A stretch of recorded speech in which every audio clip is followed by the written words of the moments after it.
ফজরের সময় আজান দিচ্ছে, আসসালাতু খায়রুম মিনান্নাস। যার নাম খয়রন সে উঠে গেছে, আমাকে কে ডাকছিল? বিপদের শেষ নাই। যে আজানগুলো হয় মাঝে মাঝে, আমি অনেক জায়গায় জলসায় যাই, তো আমি আপনাদের এখানে আজান শুনিনি বলবো না, বহু জায়গায় আজান শুনে গাড়িতে বসে বসে মাঝে মাঝে হাসি, আমি আমার ম্যানেজার ড্রাইভার, হাসি লাগে। কেন? পেটে ভাতে মুয়াজ্জিন, পাড়ার চাচা আজান দিবে, চাচা তুমি 3 বেলা নাস্তা, দুপুরে ভাত আর রাতে খাবে, আর মসজিদে ঝাড়ু আর আজানটা দিবে। চাচাও দেখলে এই বয়সে আর কি কাজ করব, তো ওটাই ভালো। চাচা এখন আজান দিচ্ছে, আল্লাহু আকবার, আল্লাহ।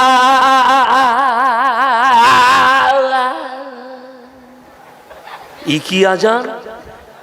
কেন? পেটে ভাতে মুয়াজ্জিন। তো চাচার আজান তো এরকম হবে। ফজরের সময় আজান দিচ্ছে, আসসালাতু খায়রুম মিনান্নাস।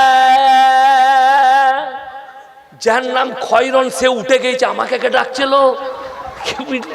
বিপদের শেষ নাই। বড় কষ্ট লাগে। পেটে ভাতে মুয়াজ্জিন, এরা বলছে পেটে ভাতে। তো পেটে ভাতে মানে যদি আমাদিকে বলেন, একটা যদি পয়সা দিয়ে মুয়াজ্জিন রাখেন, মুয়াজ্জিনকে, আমার গ্রামে মসজিদে মুয়াজ্জিনের বেতন 10,000। কত বললাম? পুরসাই কত বললাম? মুয়াজ্জিনের বেতন 10,000। আপনার বেতন কত? এই বলুন তাড়াতাড়ি, কত? 4,000 ইমামের বেতন। আর ভাতাটা খালা, ওটা আবার এদের নাকি? বড় কষ্ট লাগে।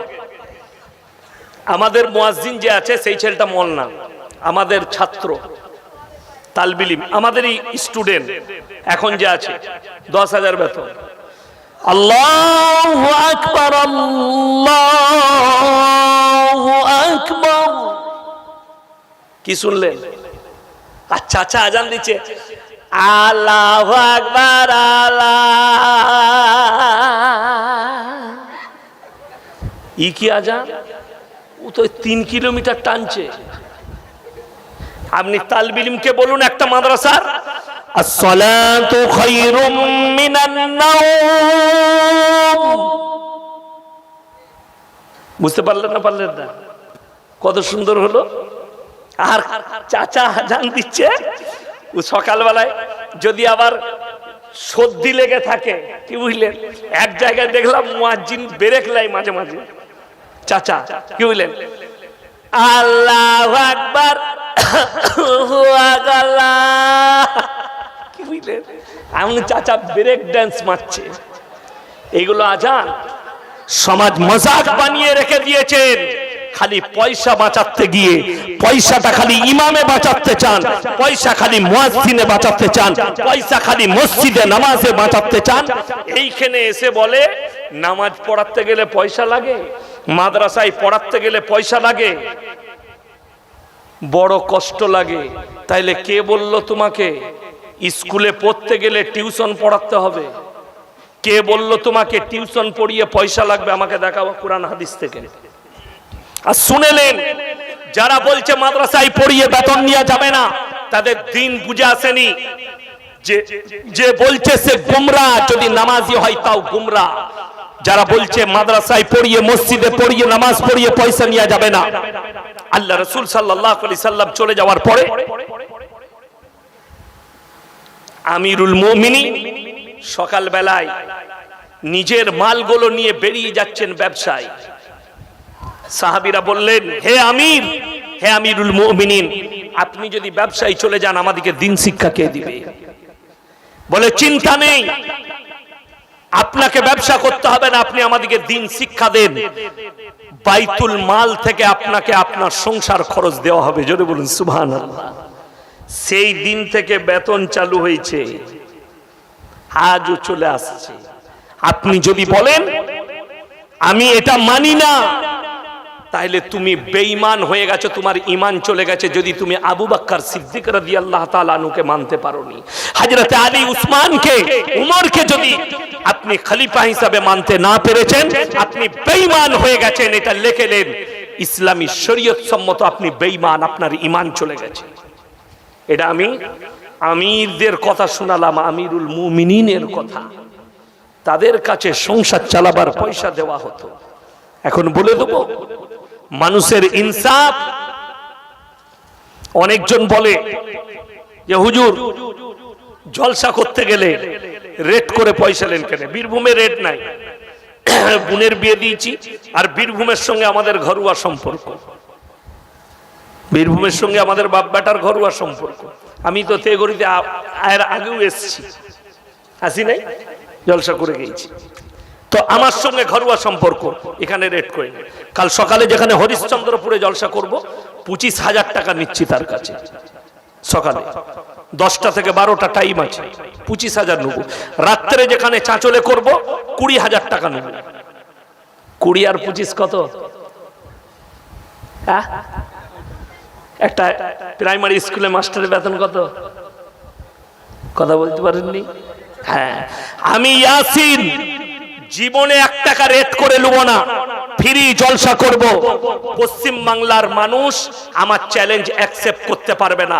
ইমামদের বেতন 50,000 করুন, আমি ইয়াসিন জীবনে আর পয়সা নেব না, ফ্রি জলসা করব। আমি আর জলসাই করব না, ইমামতি করব। হাসছে? আমি তোমাদের থেকেও চালাক। বড় কষ্ট লাগে, দুঃখ লাগে।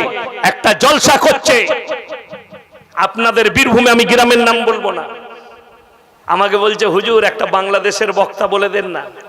কাকে নিবে? আমির হামজা হলে চলবে। আমি বললাম কথা হয় তাহলে কথা বলবো। আমি কথা বললাম, তো আমাকে কি রেট বলেছে বলবো না। আমি তাদেরকে বললাম 2 লাখ টাকা। 2 লাখ? ওটা ডেরে হবে না? ভেবে দেখুন, সারা বছর ইমামকে 1.5 লাখ টাকা বেতন দেয় না, তার ইমামের বেতন 50,000, 5 কত? 60,000। ইমামকে বছরে 60,000 দিচ্ছে, আর একটা বক্তা 1.5 থেকে 2 ঘন্টা বয়ান করবে, তাকে 1.5 লাখ টাকা দিতে রাজি হয়ে গেছে। কথা আমার বুঝতে পারেননি? আজকের এই জলসায় নাই নাই করে 50,000 টাকা খরচ আছে। ঠিক বললাম না ভুল বললাম? 50,000। সব বক্তাদের খানা পিনা, প্যান্ডেল, স্টেজ, মাইক সব নিয়ে 50,000। ইমামকে 3,000 টাকা, 4,000 টাকা বেতন দেন। 4 বারং 48, 2,000 টাকা আবার বাড়ছে। জলসা করে লাভ হবে না। আমি ইয়াসিন বলে গেলাম দুঃখের সঙ্গে। যার পেছনে ইক্তাদাই তো বিহাজাল ইমাম করছেন, তাকে সঠিক মূল্যায়ন করতে পারেননি। যে ইমামকে কত টাকা দেওয়া দরকার। আপনার একদিন রাজমিস্ত্রি কাজ করলে যদি 500 টাকা পায়, একটা লিভারের যদি 400 টাকা হয়, 3 × 12,000, আর আপনার ইমামকে 4,000 টাকাই রেখেছেন আপনি। আপনার বিবেক বাধা দেয়নি? আপনি ভেবে দেখুন, বিশ্বাস করুন, যদি একটা কোটিপতি মরে যায়, তার জানাজার নামাজ কে পড়াবে? কথা বলে না? ইমাম 1000 কোটির মালিক হলেও তার মসজিদের ইমামই তার জানাজা পড়াবে। বাবা সিদ্দিকী মারা গেছে, বাবা সিদ্দিকী 1 কোটি 2 কোটির নয়, কয়েকশো কোটির মালিক বাবা সিদ্দিকী, কিন্তু তার জানাজার নামাজ পড়িয়েছে একটা 10,000 বেতন পাওয়া মৌলবি। তুমি নিজের মূল্য নিজেকে বেশি বাড়াও, মূল্যবান ভাবছেন আমার ভাই না। আমাকে যদি এই বর্তমান অবস্থায় কেউ বলে আমাদের মসজিদে ইমামতি করবেন, 3 লাখ টাকা বেতন লাগবে আমাকে, 3 লক্ষ টাকা। যদি বলেন ইমামই রাখবো না আপনাকে, আমি তো থাকবো না বে তোর মসজিদে, তো 3 লাখ টাকা দিলেও থাকবো না। আমার ভাই বড় কষ্ট লাগে, এই সমাজ কোথায় পৌঁছে গেল। দিনকে এক জায়গায় রেখেছে, দুনিয়াকে এক জায়গায় রেখেছে, অথচ কোরআনে স্পষ্ট আছে ওয়ামাল হায়াতুদ দুনিয়া ইল্লা মাতাউল গুরুর। এই দুনিয়া তোমাদের জন্য সম্পূর্ণ ধোঁকা।